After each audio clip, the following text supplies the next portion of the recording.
Di antara kisah-kisah kuno yang terpahat dalam ingatan peradaban, terdapat satu nama yang bersinar bagai bintang di kegelapan. Seorang ksatria yang bukan manusia, namun memiliki hati yang lebih murni dari emas. Kekuatannya tak tertandingi, kesetiaannya tak tergoyahkan. Ia adalah Hanoman, sang panglima kera putih. Namun, siapa sebenarnya sosok legendaris ini? Dari mana datangnya kekuatannya yang luar biasa? Dan apa yang membuatnya menjadi salah satu pahlawan teragung dalam Wiracarita Ramayana? Mari kita selami kisahnya, sebuah perjalanan takdir yang mengukir namanya abadi dalam sejarah.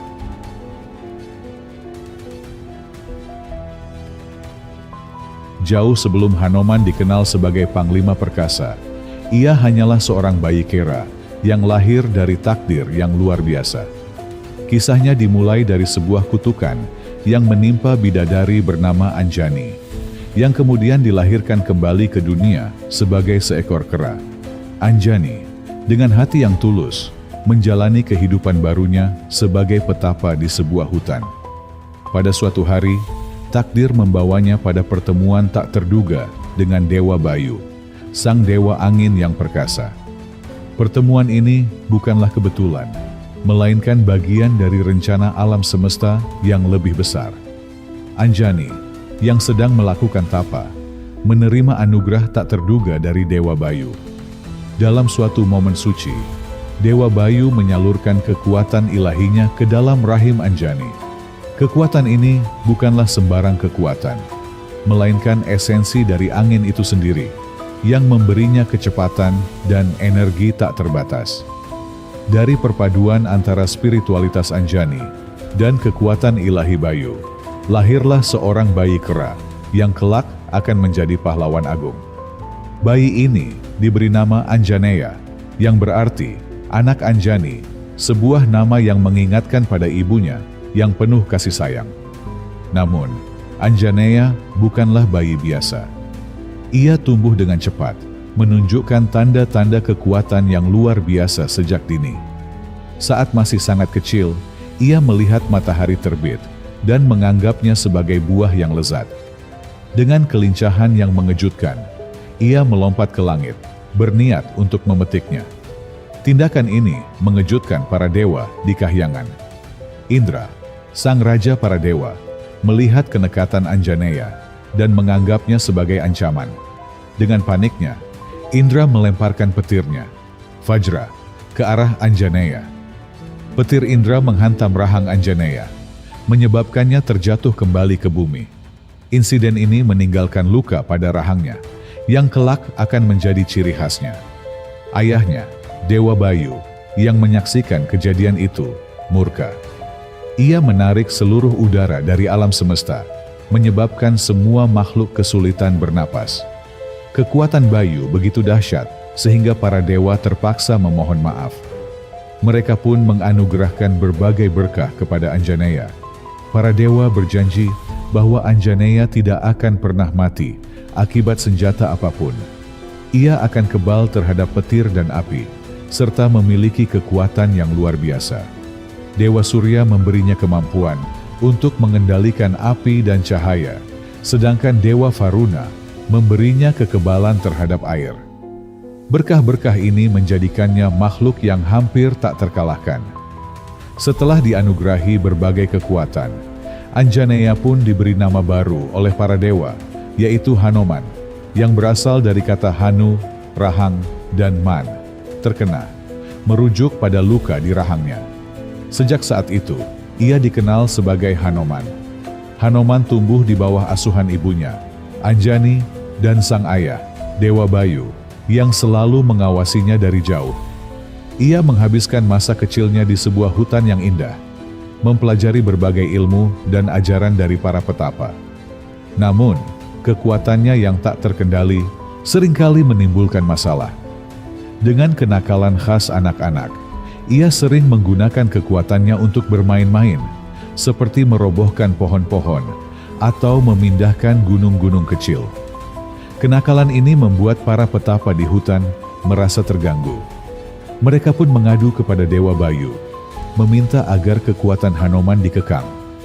Atas permintaan para petapa, Hanoman dikutuk untuk melupakan kekuatannya yang luar biasa. Kekuatannya akan kembali hanya jika ada seseorang yang mengingatkannya akan jati dirinya. Kutukan ini menjadi pelajaran penting bagi Hanoman, bahwa kekuatan harus digunakan dengan bijaksana. Meskipun kekuatannya tersembunyi, Hanoman tetap tumbuh menjadi kera yang cerdas dan berjiwa ksatria. Ia menghabiskan hari-harinya dengan mempelajari Weda dan berbagai ilmu pengetahuan dari gurunya. Ia memiliki rasa ingin tahu yang besar dan selalu bersemangat untuk belajar. Kecerdasan dan ketulusan hatinya membuatnya dihormati oleh semua makhluk di hutan. Kehidupan Hanoman di hutan memberinya kedamaian, namun takdirnya akan membawanya pada jalan yang lebih besar. Kutukan yang menyembunyikan kekuatannya bukanlah akhir dari segalanya, melainkan awal dari sebuah perjalanan. Perjalanan yang akan membawanya bertemu dengan takdirnya sebagai abdi setia Rama, sang titisan Dewa Wisnu. Waktu terus berlalu, dan Hanoman tumbuh menjadi kera yang gagah perkasa.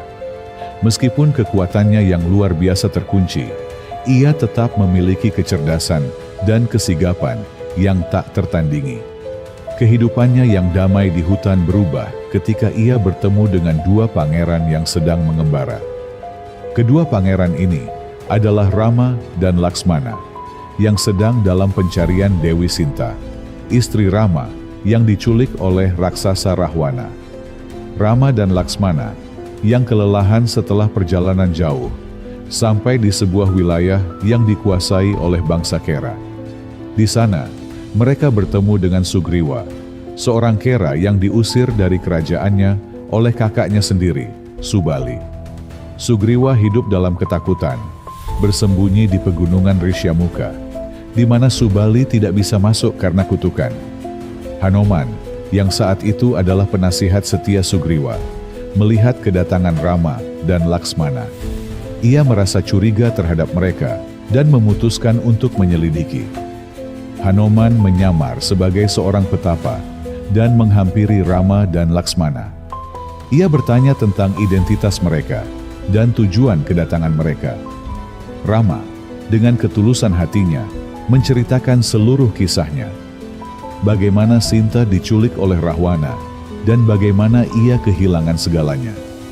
Hanoman, yang mendengarkan cerita itu, merasakan empati yang mendalam. Ia melihat kejujuran dan kebaikan hati dalam diri Rama, dan ia menyadari bahwa Rama adalah sosok yang ditakdirkan untuk hal-hal besar. Setelah mendengarkan cerita Rama, Hanoman merasa yakin bahwa Rama adalah sosok yang tepat untuk membantu Sugriwa. Ia pun menanggalkan penyamarannya dan menunjukkan wujud aslinya sebagai Kera. Ia memperkenalkan dirinya dan mengajak Rama dan Laksmana untuk bertemu dengan Sugriwa. Ia menjelaskan situasi Sugriwa yang merasa putus asa dan tidak berdaya melawan Subali. Pertemuan antara Rama dan Sugriwa adalah momen yang mengubah segalanya. Rama berjanji akan membantu Sugriwa merebut kembali kerajaannya dari Subali. Sebagai imbalannya, Sugriwa berjanji akan membantu Rama mencari Dewi Sinta. Perjanjian ini mengikat mereka dalam sebuah ikatan persahabatan dan aliansi yang kuat. Hanoman, yang menjadi saksi perjanjian ini, merasa lega dan optimis. Ia tahu bahwa dengan bantuan Rama, masa-masa kelam Sugriwa akan segera berakhir. Rama, dengan kekuatannya yang luar biasa, menantang Subali dalam pertarungan. Namun, karena Subali memiliki kekuatan yang hampir sama dengan Sugriwa, Rama merasa sulit untuk membedakan keduanya. Hanoman, dengan kecerdasannya, memberikan ide kepada Rama. Ia menyarankan agar Rama memakaikan kalung bunga kepada Sugriwa, sehingga ia bisa membedakan mana Subali dan mana Sugriwa. Dengan rencana ini, Rama berhasil mengalahkan Subali. Setelah Subali dikalahkan, Sugriwa kembali naik takhta sebagai Raja Kera. Namun, janji untuk membantu Rama mencari Sinta tidak dilupakan. Sugriwa segera memerintahkan para prajurit Kera untuk menyebar ke seluruh penjuru dunia untuk mencari Sinta. Hanoman, yang telah membuktikan kesetiaannya kepada Sugriwa, diutus untuk memimpin pencarian. Ia adalah kera yang paling cerdas dan paling berani di antara semuanya. Rama, yang merasa sangat berterima kasih kepada Hanoman atas bantuan dan kesetiaannya, memberikan cincinnya kepada Hanoman. Cincin ini bukan sekadar perhiasan, melainkan simbol kepercayaan. Cincin ini juga akan menjadi bukti bagi Sinta bahwa Hanoman adalah utusan yang dikirim oleh Rama. Dengan cincin ini, Hanoman memulai perjalanan paling penting dalam hidupnya. Hanoman memulai perjalanannya menuju Alengka, negeri para raksasa yang diperintah oleh Rahwana. Namun, ada satu rintangan besar yang harus ia taklukkan, lautan yang membentang luas. Lautan itu sangat dalam dan penuh dengan bahaya. Tak ada kera lain yang berani melintasinya. Namun, bagi Hanoman, ini bukanlah halangan yang berarti. Ia adalah putra dari Dewa Bayu, sang dewa angin, yang memiliki kekuatan untuk terbang. Namun, Hanoman harus menghadapi satu masalah. Ia melupakan kekuatannya yang luar biasa, karena kutukan yang diberikan para petapa di masa lalunya. Para prajurit kera lainnya, yang dipimpin oleh Jambawan, mengingatkan Hanoman akan jati dirinya. Mereka menceritakan kembali kisah kelahirannya, kekuatan ilahinya, dan bagaimana ia pernah mencoba memakan matahari. Cerita-cerita ini membangkitkan kembali ingatan Hanoman, dan perlahan-lahan kekuatannya pun kembali. Setelah kekuatannya kembali, Hanoman bersiap untuk melintasi lautan. Dengan satu lompatan yang luar biasa, ia terbang ke langit, melintasi samudra yang luas. Perjalanannya tidak mudah. Ia harus menghadapi berbagai rintangan, termasuk seekor raksasa laut yang mencoba menelannya. Namun, dengan kecerdasan dan kekuatannya, Hanoman berhasil lolos dari semua bahaya. Ia terus terbang, tidak gentar, sampai akhirnya ia melihat Pulau Alengka di kejauhan. Alengka adalah kota yang sangat indah, namun juga sangat dijaga ketat. Gerbang-gerbangnya dijaga oleh para raksasa yang kuat.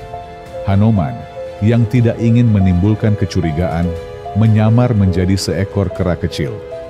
Ia menyelinap ke dalam kota, mencari-cari keberadaan Sinta. Ia menjelajahi istana Rahwana, melihat-lihat taman, dan memeriksa setiap sudut kota. Namun, Sinta tidak ditemukan. Akhirnya, setelah pencarian yang panjang, Hanoman menemukan Sinta di sebuah taman yang disebut Asoka. Sinta terlihat sangat sedih, duduk di bawah pohon, dikelilingi oleh para raksasi yang bertugas menjaganya. Rahwana datang dan mencoba membujuk Sinta untuk menjadi istrinya. Namun Sinta menolak dengan tegas. Ia tetap setia kepada Rama. Melihat kesetiaan Sinta, hati Hanoman tergerak. Ia menunggu kesempatan yang tepat untuk mendekatinya. Saat para raksasi tertidur, Hanoman turun dari pohon dan mendekati Sinta. Ia memberikan cincin Rama kepada Sinta sebagai bukti bahwa ia adalah utusan yang dikirim oleh Rama. Sinta, yang awalnya terkejut dan takut, merasa sangat bahagia melihat cincin itu. Ia akhirnya memiliki harapan bahwa Rama akan datang menyelamatkannya. Ia pun menceritakan semua yang terjadi padanya dan meminta Hanoman untuk menyampaikan pesannya kepada Rama. Hanoman, setelah mendapatkan pesan dari Sinta, memutuskan untuk melakukan satu tindakan lagi sebelum kembali. Ia ingin menunjukkan kekuatannya kepada Rahwana dan para raksasa di Alengka. Ia mulai merusak Taman Asoka, mencabut pohon-pohon, dan menghancurkan bangunan-bangunan. Tindakan ini membuat Rahwana murka, dan ia memerintahkan para prajuritnya untuk menangkap Hanoman. Namun, para prajurit raksasa tak mampu menandingi kekuatan Hanoman.